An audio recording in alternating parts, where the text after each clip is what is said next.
Hello everyone, welcome to another Rick's Picks. Today I'm going to be doing my review of the Killer Clown figures, Slim, Fatso, and Shorty from the movie Killer Klowns from Outer Space by Trick or Treat Studios.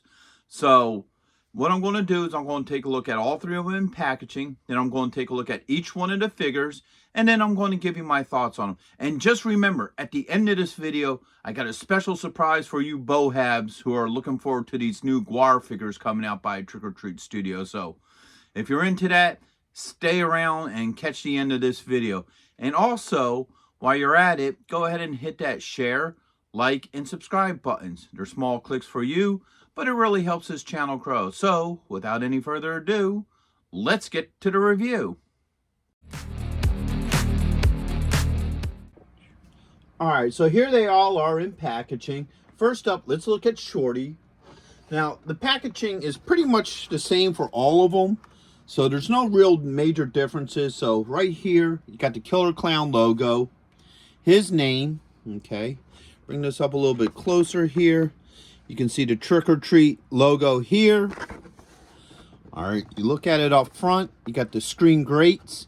Now you can't really see it right here too well, but right there it says Season 1 on it. Well, Series 1, okay, so this is the first series of this line. All right, and when you spin them around this way, all right, you got a picture of the figure, the screen grates, all of your legal here and along here, a couple of pictures from the movie, and then the figure himself with his name. All right, and then you got the Killer Clown actual poster right along the side there. All right, it's going to be the same with each one of these. The one thing I did forget to say on his is up in this corner here, right here in this corner, you got your age restrictions. All right. So this one is Fatso. All right, spin them around to the back. Basically the same thing as Shorty, except for you got this picture of Fatso here. Everything else is the same. All right. And that's the same with Slim. So you bring Slim up. You get this nice open clamshell of him, all his accessories. All right, his name, the Killer Clown logo. Spin it around this way. You get everything else is the same, just like the other two, except this has his picture and his name. All right. So now that we looked at all three of them in packaging, let's start looking at these guys individually.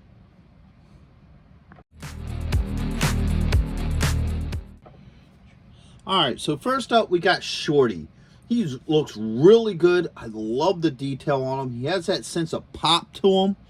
All right, they definitely put a lot of detail work into him. So let's give him a rotation. All right, so you have that side of him. You have your back side. All right. And you have your other side. All right. And then, boom, you have him in the front. Now, first off, he's pretty well balanced, okay? So he stands really well on his own. These figures do not have holes in their feet for peg stands, so you can't use those stands. The way how he's shaped, it's probably going to be hard to use like a waist stand or something on him. But for the most part, he seems pretty well balanced and stands pretty well on his own. Now, he doesn't have a lot of points of articulation, okay? So he has the head joint here, which is on a ball joint, all right?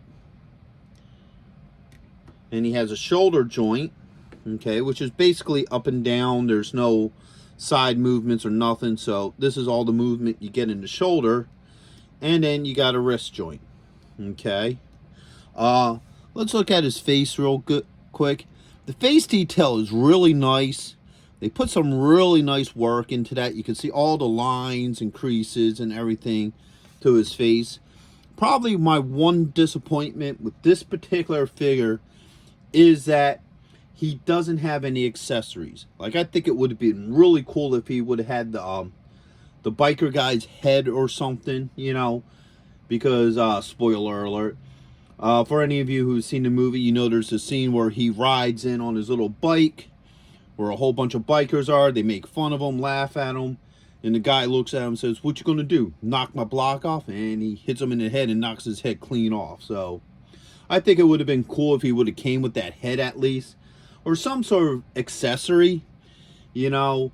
And yeah, and the legs don't move at all, so there's no movement in the legs. But if he's something that you're going to just have on a shelf, you know, you don't really need much movement of his legs. You know, he didn't really do anything, you know, crazy gymnastics or spectacular that you really need movement in his leg. Or, you know what else they could have gave him? The cream pie. Near the end of the movie, when they're going back to their circus, there's a security guard there, and they all get out of the car and they have cream pies and they throw them at him, and it melts the guy into, you know, nothing but, you know, bones. So that probably would have been cool to come with him. Like I said, I wish this figure would have came with some sort of accessory. You know, that's my only real beef with this particular figure.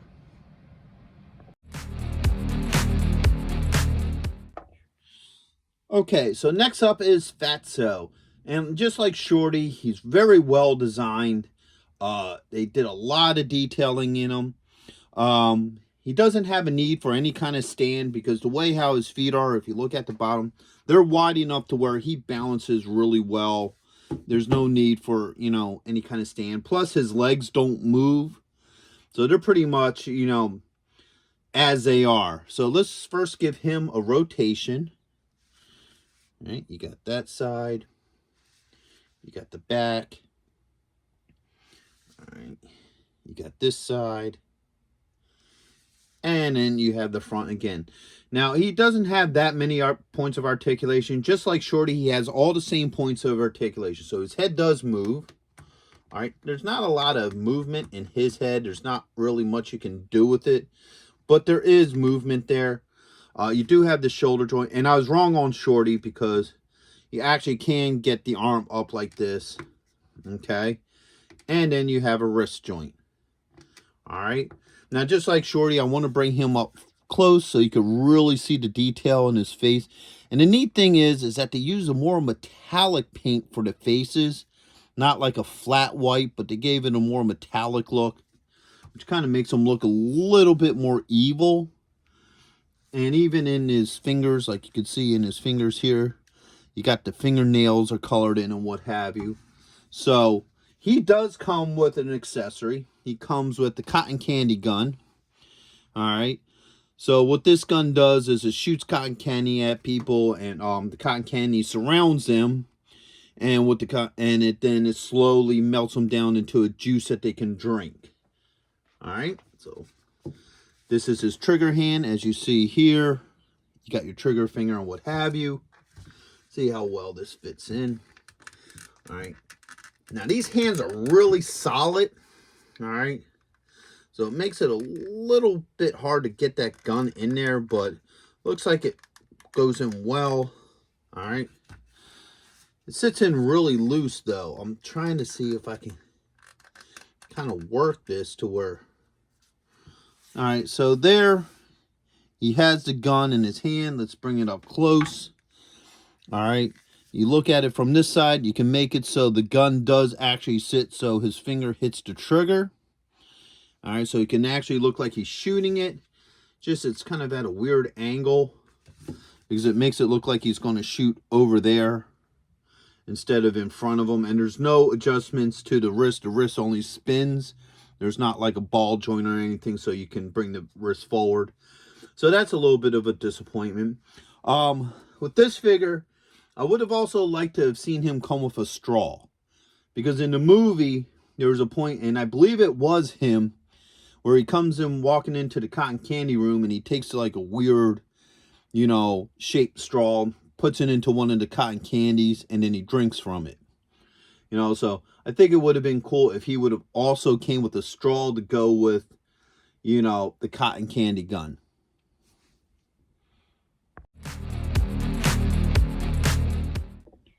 All right, so lastly but not least, we have Slim. All right, now he was always one of my favorites as well. He looks really good, just like the other two. He's well balanced. You know, you don't need any kind of stands for him. He's pretty solid. And plus the size of his feet also makes him balance a little bit better, so he stands.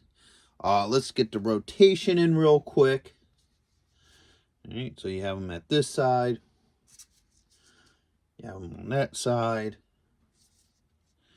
This side. And then back to the front. Now, just like the other two clowns, he has pretty much all the same points of articulation. So there's no articulation in the legs or waist. The head does move on the ball joint. Okay. You have a shoulder joint, which goes up and down, back and forth. Then you have a wrist joint that just spins. Okay. And that's the same on either side. You know, this hand here, there's not much movement to it. You know, it just moves. This one's actually the easier of the two. Now he, just like Fatso, comes with the cotton candy gun. All right. And that should fit in pretty easily in his hand here. All right. So let's take a look at that. The finger fits in the trigger. Not an issue there. Look at it from this side. Let's get a good look at his face as well. So you can see all that detail that they put into the face. So detail is really nice on him. I'm kind of disappointed with the accessories for him. Like if Fatso comes with the cotton candy gun, I think I would have loved for him to have come with the popcorn gun. All right, because if I remember right, in the movie, he's the one who actually carries the popcorn gun and shoots it at the kids. So I would have liked to have seen him come with the popcorn gun instead of the cotton candy gun. Because now you just have two figures with basically the same accessories. And also, I would have liked him to come with his little handbag. So in the movie, there's a part where a bunch of people were waiting for the bus. He shows up with his little handbag. He does all these real cool shadow puppet tricks. And then finally, the last one is T-Rex. It eats the people. And then the handbag opens up and he puts them in there with the popcorn. So I would have really liked to have seen him come with a handbag. And yeah, that I would have liked to have seen him come. So I would have liked to have seen him come with the handbag and the popcorn gun.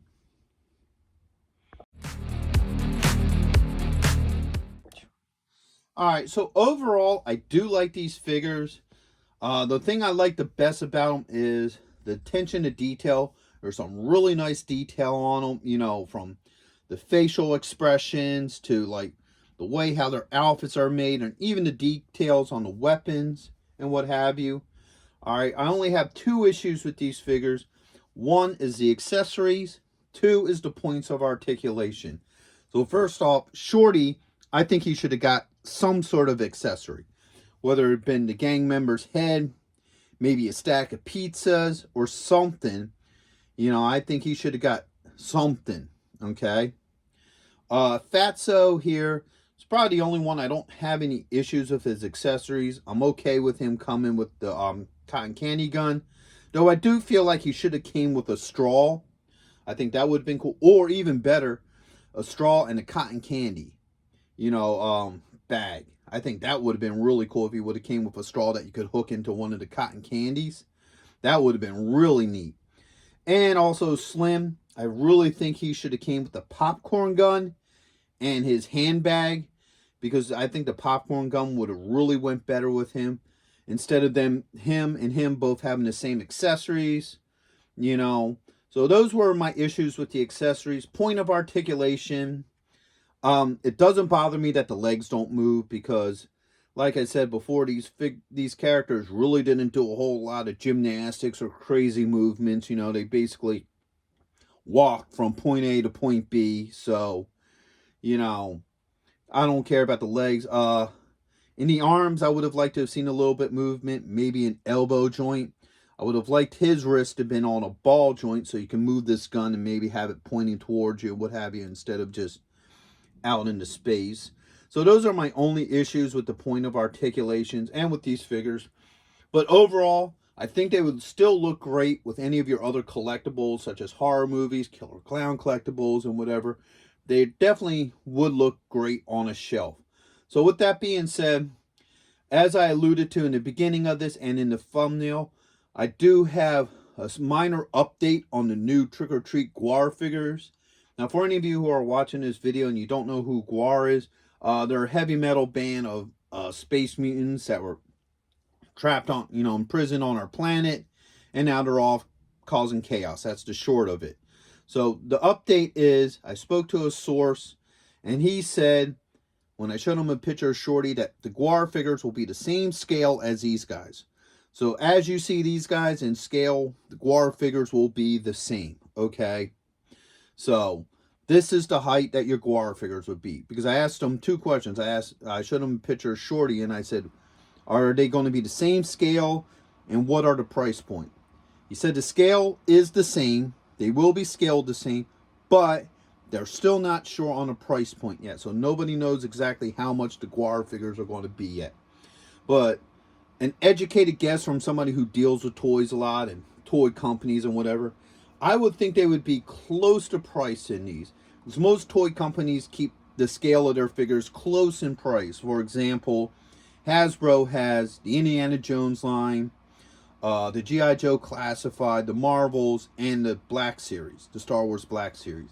And all of them are close in price, maybe a little bit more, maybe a little bit less. So these guys were about 30 bucks. So I would think maybe the Gwar figures would be somewhere from there to 45. And that's just me making a guess. Don't hold me to that. That's just me making a guess. And I would think that the Gwar figures would be a little bit more expensive because they're going to come with more accessories. They'll each have a part for the Build-A-Figure, okay?